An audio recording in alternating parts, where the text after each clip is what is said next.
Donc en fait, moi je me suis saisie de l'invitation de Clément sur le cabinet d'art graphique. Moi je connais le musée depuis longtemps, donc je connais aussi ce lieu depuis longtemps et je sais qu'il est particulier dans l'espace du musée.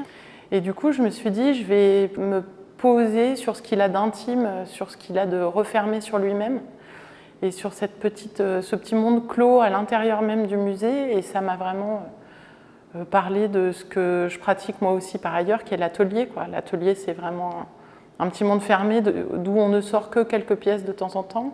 Et je me suis dit que ce cabinet, il me permettait ici peut-être de déployer ce qu'il y avait dans mon atelier et dans mes carnets, qui sont des cahiers jaunes. Donc d'où le titre « Le ressac des cahiers jaunes ». Mais il me fallait une sorte de structure pour mettre tout un peu au même niveau. Et donc je me suis servie de cette vidéo. C'est 12 minutes de ce passage de la nuit au jour et qui m'ont permis de faire une scénographie colorée dans l'espace qui allait relier l'ensemble des pièces, recherches, etc. sous un même chapeau chromatique ou coloré en tout cas, et qui allait faire que c'était pas tant une exposition qu'une installation ici. La simèse centrale, c'est les couleurs plutôt de la fin de la vidéo, donc au moment de l'aube. Et tout le pourtour du lieu, c'est plutôt le début de la vidéo, quand c'est encore un peu sombre, un peu nocturne.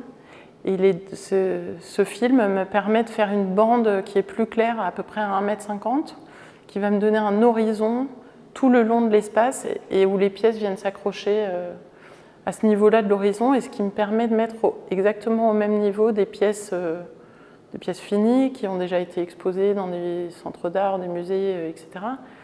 Et puis aussi des carnets, aussi des naturalia, comme on dit, enfin des petites choses que je ramasse dans le paysage et qui sortent jamais de l'atelier, des cailloux, des coquillages. Je fais beaucoup d'herbiers, mais qui n'ont pas lieu d'être dans une exposition, mais qui sont quand même mon quotidien. Donc tout ça est mis au même niveau, à la fois la recherche, la collecte et les travaux plus finis.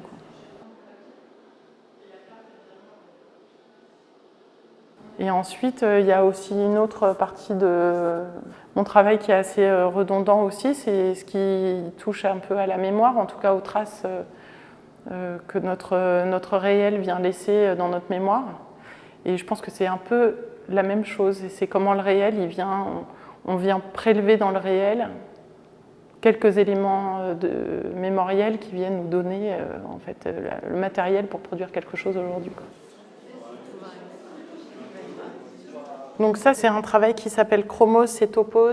C'est le résultat d'une invitation du Centre d'art du lait à Albi, où je devais produire un travail par rapport à une carte patrimoniale qui s'appelle la Mappa Mundi.